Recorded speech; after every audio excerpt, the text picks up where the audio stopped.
Franchement, les compliments des filles dans les toilettes.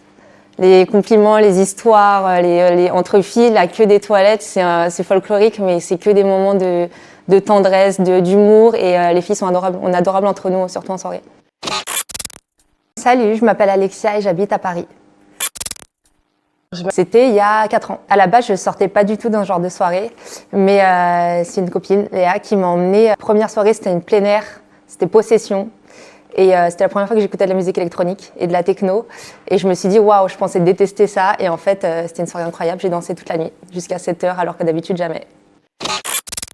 Quand les clubs vendent beaucoup trop de places par rapport à leur capacité, quand il y a trop de queue à l'entrée, trop de queue au vestiaire, après, ça veut dire trop de queue aux toilettes, trop de queue au bar. Et clairement, tu arrives en soirée, tu as juste envie de partir et ça, c'est plus possible. Et ça crée des tensions à l'intérieur, je trouve, parce qu'après, quand tu es trop serré sur la piste de danse, les gens se bousculent, tu peux pas circuler. Ça crée vraiment des tensions et même de l'insécurité. Et en fait, c'est pas agréable, donc il faut vraiment que les clubs arrêtent de faire ça. Je pense au T7, au Fantôme. Être bien entouré, toujours. En fait, le respect des autres. Quand on circule, faire attention à pas toucher les autres. Quand on danse, des fois il y a des gens un peu bourrés qui te collent, qui te tombent dessus, qui renversent les verres. Quand les gens qui passent un peu trop, aller devant le DJ, faire 3000 allers-retours aux toilettes pendant une soirée, déjà ça peut te gâcher une soirée et créer des tensions, encore une fois, c'est pas agréable. Donc ouais, faire attention aux autres quand on danse, quand on circule. C'est des lieux où forcément c'est de la fête, donc ça bouge, on n'est pas comme si on était dans le métro, mais vraiment faire attention quoi. Des fois les mecs qui viennent danser à côté de toi, au milieu de ton groupe de potes, tu te dis mais quoi, va danser ailleurs quoi. Transpiration, enfin si tu transpires, te colle pas aux gens quoi. Le Rex Lab. Moi déjà je peux acheter une musique, un peu de tous les styles, mais maintenant encore plus de musique électronique. Donc vraiment, et je mixe à côté. Je suis DJ. Donc en fait la musique c'est vraiment, enfin moi je sors pour écouter la musique, pour écouter ce que les DJ ont à proposer, des sons que je vais réécouter après. Donc en mode c'est une prolongation de ma passion.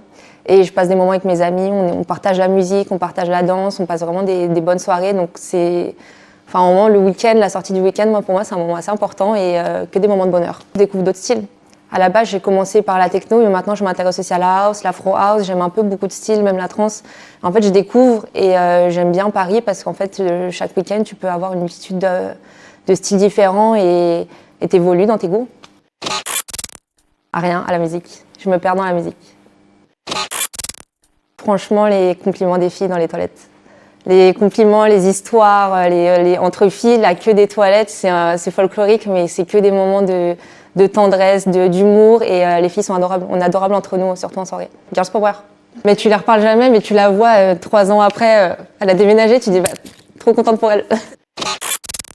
Pour moi, c'est pas un problème financièrement. Par contre, je comprends que des fois, ça peut être assez lourd dans le budget de certaines personnes. En fait, moi, je trouve qu'à Paris, il y en a un peu pour tout le monde. Et par exemple, ce qui est beaucoup critiqué, ça peut être certains endroits qui proposent aujourd'hui des shows assez grands, avec des artistes internationaux, des DJ internationaux qui viennent. Donc, c'est des shows qui ressemblent presque à des concerts. Je pense au Fantôme, au T7. Et donc, forcément, les prix sont assez élevés. Et je comprends qu'on n'est plus du tout dans l'esprit rave et plus du tout dans l'esprit techno qui à la base était free. Mais d'un autre côté, si tu veux sortir pas cher dans Paris, tu trouves les endroits et tu peux trouver des clubs qui te le permettent. Par contre, les prix des consos, ça devient problématique. Parce que les boîtes carrées de bulles à 15 €, c'est plus possible. Une douche et au lit.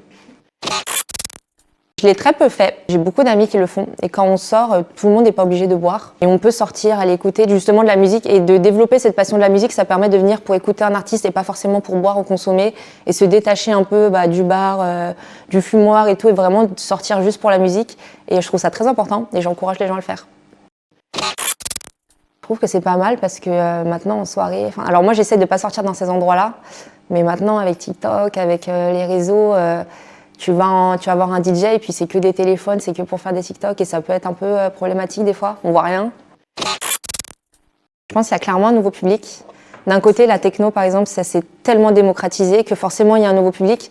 Je trouve ça hyper bénéfique parce qu'on a des nouveaux lieux de fête, on a des nouveaux artistes. C'est plus forcément quelque chose de marginalisé. Donc d'un côté, je trouve ça hyper positif, mais de l'autre, forcément, il y a un nouveau public qui correspond pas trop aux valeurs, qui est peut-être un peu dans le paraître, qui est peut-être moins dans la musique et qui est beaucoup les drops, filmer, crier, des comportements qui sont un peu en décalage. Donc il y a clairement un décalage et tout le monde en parle vraiment quand je sors. Tout le monde est du même avis, il y a un petit décalage. Donc il y a des lieux qui sont réservés à un certain public, j'ai l'impression. Enfin, il y a des lieux que les gens commencent à fuir. pense au Nexus, au kilomètre 25. Mais après, ils ouvrent une programmation qui va avec ce public-là, donc on peut évoluer et changer d'endroit selon où on a envie de sortir en fait.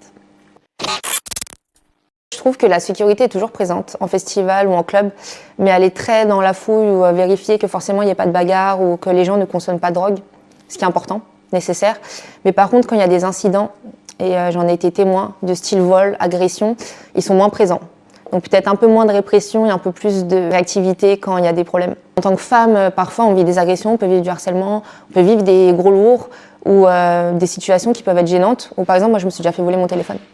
Et c'était au T7. Et la sécurité, on n'avait rien à faire. Je demanderais à Notre-Dame de m'envoyer son remix de Give It To Me, qui ne veut pas sortir. Voilà. Taguez-le si vous voulez.